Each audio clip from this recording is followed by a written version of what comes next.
నమస్కారం సిక్కోలో హృదయ స్పందన న్యూస్ స్వాగతం. నేను మీ వెంకట్. ఈ రోజు వార్తా విశేషాలు ఇలా ఉన్నాయి. వేర్వేరు దొంగతనం కేసులలో 4 నేరస్తులను ఎచ్చెర్ల పోలీసులు అరెస్ట్ చేసినట్లు టౌన్ డీఎస్పీ సిహెచ్ వివేకానంద తెలిపారు. 2021 సంవత్సరంలో జరిగిన ఓ దొంగతనం కేసును పోలీసులు ఛేదించారు.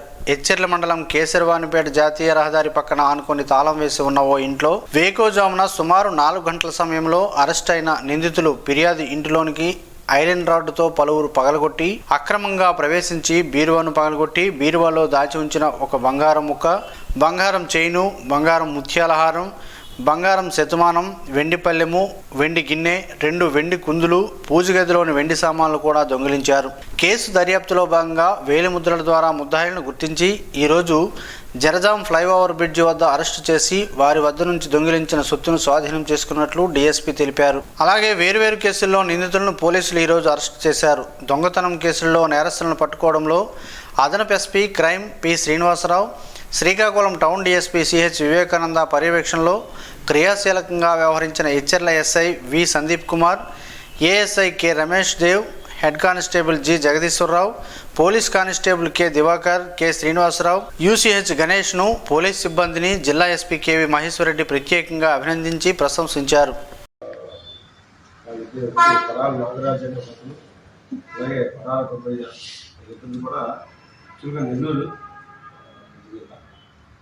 ఇంతకుముందు ఇక్కడే మరొకరు జనాలు చిన్న చిన్న టెంట్లు వేసుకుని బతికేవాళ్ళు. ఆ టైంలో ఇక్కడ 2021లో ఒక ఇంటి దొంగతనం చేసి అప్పుడు తర్వాత వాళ్ళు బుక్ని ఇంట్రాగేషన్ చేస్తే చెప్పారు. దాని మీద ఎస్ఐ గారు ఇంట్రాగేట్ చేయడం, వాళ్ళ మీద రికార్డు అంతా కూడా చేయడం జరిగింది. అదే రకంగా మళ్ళీ అదే టైంలో విద్యుత్ చెకింగ్ చేస్తుంటే ముద్దాడ గ్రామం ఒక సుమారు 4 విమానించిన పట్టుకున్నారు. అందులో 2 చిన్నపిల్లలు, మేజర్స్ ఏమో అల్లు రవికుమార్, తంపల కోమలరావు అని ఇద్దరు కూడా ఈ పన్నాడు విలేజ్. శ్రీకాకుళం నగర పరిధిలో గల 50వ డివిజన్లోని సీపన్నాయుడుపేట గ్రామంలో శ్రీరామ మందిర వార్షికోత్సవ మహోత్సవ వేడుకలు అంగరంగ వైభవంగా జరుగుతున్నాయి. ప్రతి ఏడాదిలాగానే ఈ ఏడాది కూడా గ్రామంలో ఉన్న శ్రీరామ మందిరం ఆలయ 34వ వార్షిక మహోత్సవ వేడుకలను గ్రామ పెద్దలు, ఆలయ కమిటీ సభ్యుల నేతృత్వంలో 3 రోజుల పాటు నిర్వహించేందుకు ఏర్పాట్లు చేశారు. ఇందులో భాగంగా శనివారం శ్రీ సీతారాముల వారి కళ్యాణ వేడుకను అశేష జనచంద్రం నడుమ, వేద మంత్రోచ్చరణలు, మంగళ వాయిద్యాల నడుమ ఘనంగా జరిగింది. తొలి రోజు శుక్రవారం ఆలయం వద్ద పందిరాట కార్యక్రమాన్ని శాస్త్రోక్తంగా నిర్వహించిన ఆలయ ప్రధాన అర్చకులు బంకుపల్లి అప్పల నరసింహశర్మ, బంకుపల్లి సుధీర్ శర్మలు శ్రీ సీతారాముల వారి కళ్యాణ ఘట్టాన్ని 2వ రోజు అత్యంత వైభవంగా నిర్వహించారు. పూజారి చక్రవర్తి, రోజా దంపతులు ఈ వార్షిక కళ్యాణ మహోత్సవ కార్యక్రమంలో పాల్గొనగా ఆలయ కమిటీ సభ్యులు, గ్రామ పెద్దలు అధిక సంఖ్యలో భక్తులు పాల్గొని శ్రీ సీతారాముల వారి కళ్యాణాన్ని తిలకించారు. ఈ సందర్భంగా ఆలయ కమిటీ సభ్యులు మాట్లాడుతూ ఈ వేడుకల్లో భాగంగా 25వ తేదీన సాయంత్రం 5 గంటల నుండి స్వామివారి తిరువీధి కార్యక్రమం ఉంటుందని అన్నారు. ఈ నెల 25వ తేదీన మందిరం ఆవరణలో మధ్యాహ్నం 12 గంటల నుండి మహా అన్నప్రసాద వితరణ కార్యక్రమాన్ని నిర్వహిస్తున్నట్లు తెలిపారు. ఈ కార్యక్రమంలో ప్రజలు అత్యధికంగా పాల్గొని స్వామివారి ప్రసాదాన్ని స్వీకరించాలని వారు విజ్ఞప్తి చేశారు. సిపిఐ మావోయిస్ట్ పార్టీ కేంద్ర కమిటీ ప్రధాన కార్యదర్శి కామ్రేడ్ నంబాల కేశవరావు మృతదేహాన్ని బంధువులకు అప్పగించాలని కోరుతూ శాంతి చర్చలకు సిద్ధపడ్డ మావోయిస్టు పార్టీతో కేంద్ర ప్రభుత్వం చర్చలు జరపాలని వామపక్ష నాయకులు డిమాండ్ చేశారు.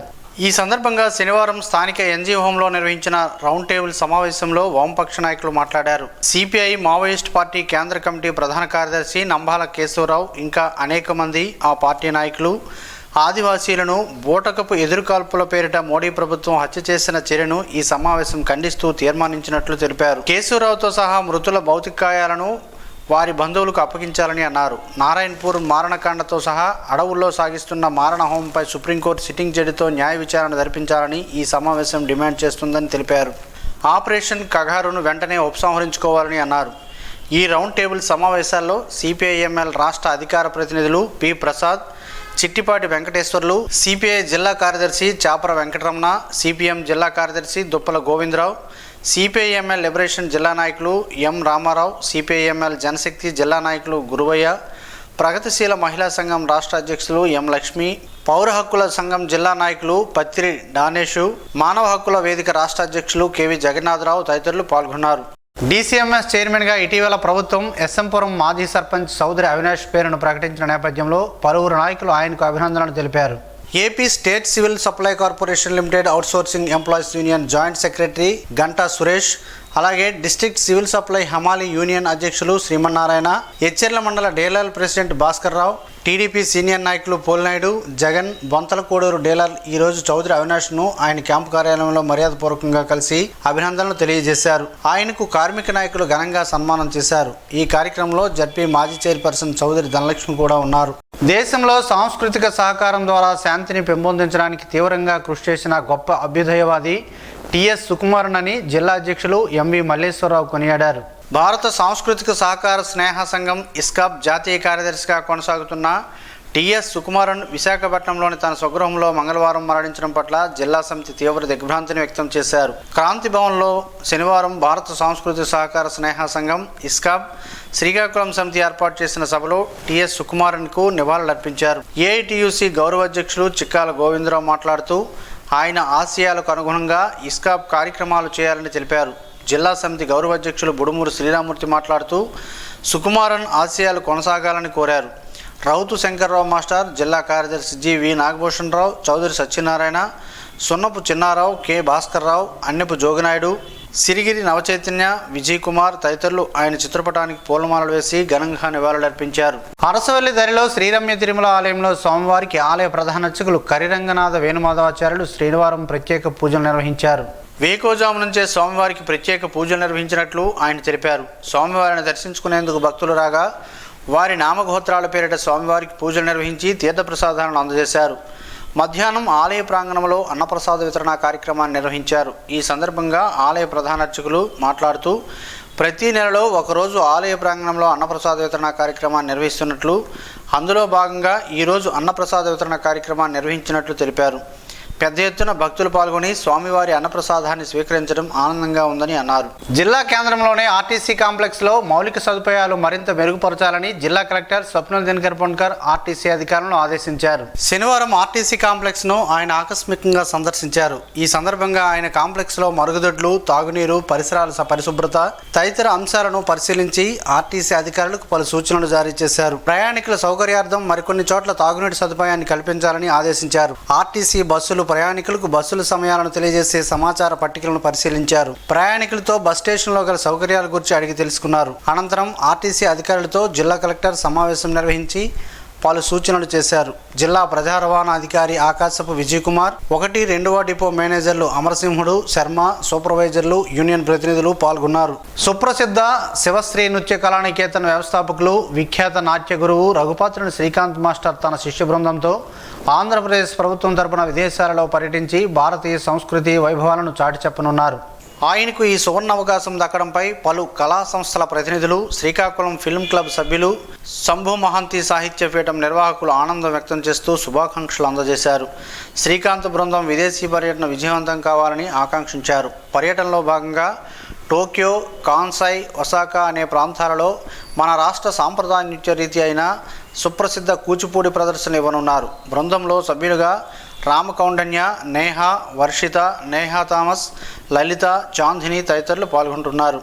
తమకు ఈ అరుదైన అవకాశం ఇచ్చిన ప్రభుత్వ సారథి చంద్రబాబు నాయుడుకు, అలానే డిప్యూటీ సీఎం పవన్ కళ్యాణ్కు, టూరిజం శాఖ మంత్రి కందుల దుర్గేష్కు, బృందం సారథి విఖ్యాత నాట్య గురువు రఘుపాత్రుని శ్రీకాంత్ మాస్టర్ ప్రత్యేక కృతజ్ఞతలు చెబుతూ ఓ ప్రకటన విడుదల చేశారు.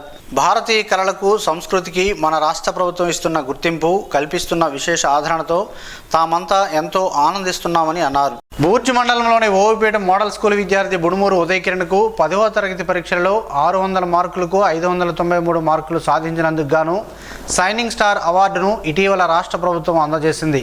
బూర్జి మండలంలోని ఓవిపేట మోడల్ స్కూల్ విద్యార్థి బి ఉదయ్ కిరణ్కు 10వ తరగతిలో అధికంగా మార్కులు వచ్చినందుకు షైనింగ్ స్టార్ అవార్డును రాష్ట్ర విద్యాశాఖ మంత్రి నారా లోకేష్ చేతుల మీదుగా ఇటీవల అందజేశారు.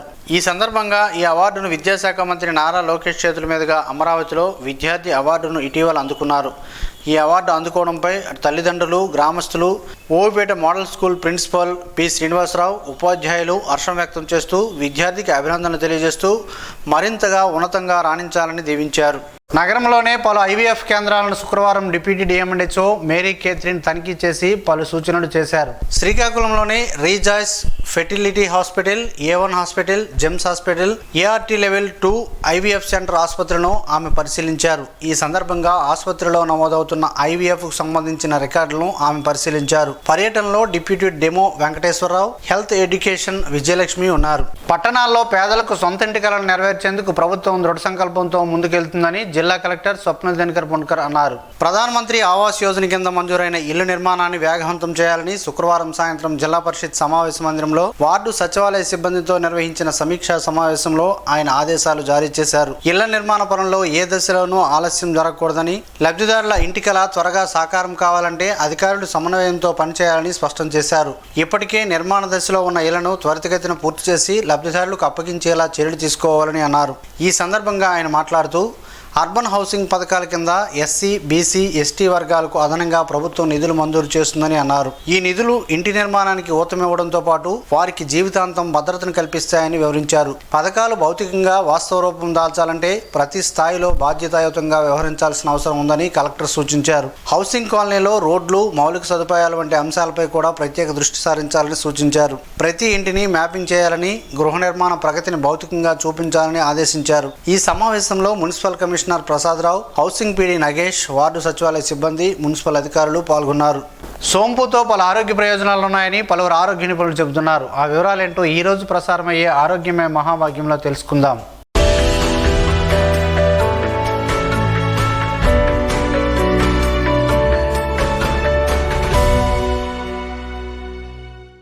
దాదాపు అందరి ఇళ్లలోనూ సోంపు ఉంటుంది. ఇందులో కాల్షియం, ఐరన్, సోడియం, పొటాషియం వంటి అనేక పోషకాలు ఉన్నాయి. ఇది ఆరోగ్యానికి ఎంతో మేలు చేస్తుంది. అనేక రోగాల నుంచి మనల్ని కాపాడుతుంది. సోంపును రోజు తీసుకోవడం వల్ల గుండెకు మేలు జరుగుతుందని ఆరోగ్య నిపుణులు అంటున్నారు. ఇందులో ఉండే పొటాషియం శరీరంలోని రక్తపోటును నియంత్రించి గుండె ఆరోగ్యవంతంగా ఉంచుతుంది. సోంపును తీసుకోవడం వల్ల ఒంటికి చలువ చేస్తుంది. శరీరంలో వేడి తగ్గుతుంది. అందువల్ల వర్షాకాల, శీతాకాలంలో కంటే వేసవికాలంలో సోంపును ఎక్కువగా వినియోగిస్తారు. కంటి చూపునకు కూడా సోంపు మేలు చేస్తుంది. దృష్టి లోపాలను తగ్గిస్తుంది. సోంపులో ఫైబర్ ఎక్కువగా ఉంటుంది. ఫైబర్ అధికంగా ఉండే పదార్థాలను తింటే స్థూలకాయ సమస్య తగ్గుతుందన్న విషయం తెలిసిందే.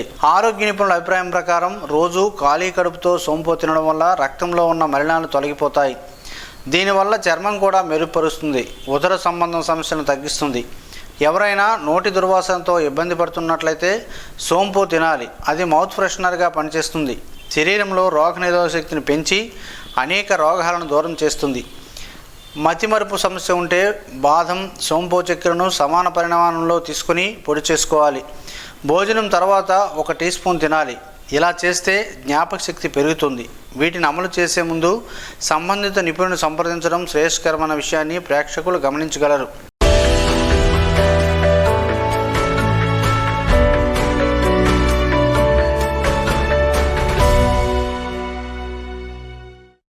ఈ రోజు వార్తల్లో ఒక మంచి మాటను విందాం, ఆచరిద్దాం. సమాజ శ్రేయస్సును కాంక్షిస్తున్న మహనీయుల మాటల్లో నుంచి ఈరోజు. జీవనం గమనం గమ్యం. ఋషి చింతన. నిజం నీ జీవితానికి సంబంధించింది. అబద్ధం అందరి బ్రతుకులకు సంబంధించింది. సత్యం నీ సమాజ లోక మనుగడకు సంబంధించింది. కాలమనే కర్షకుడు ఎప్పుడో ఒకప్పుడు ఈ లోకాన్ని ఉతికి ఆరేస్తాడు. అదే నూతన సృష్టి. ఓం శ్రీ గాయత్ర్యై నమః. స్పందన న్యూస్ ఇప్పుడు యూట్యూబ్లో అందుబాటులో ఉంచడమైనది. STV స్పేస్ స్పందన అని టైప్ చేసి ప్రేక్షకులు తమకు అనుకూలమైన సమయంలో న్యూస్ని వీక్షించగలరు. ఈ వార్తలు ఇంతటితో సమాప్తం. మరలా ప్రసారమయ్యే స్పందన న్యూస్లో కలుద్దాం. అంతవరకు సెలవు. నమస్కారం. మీ మాటే మా బాట.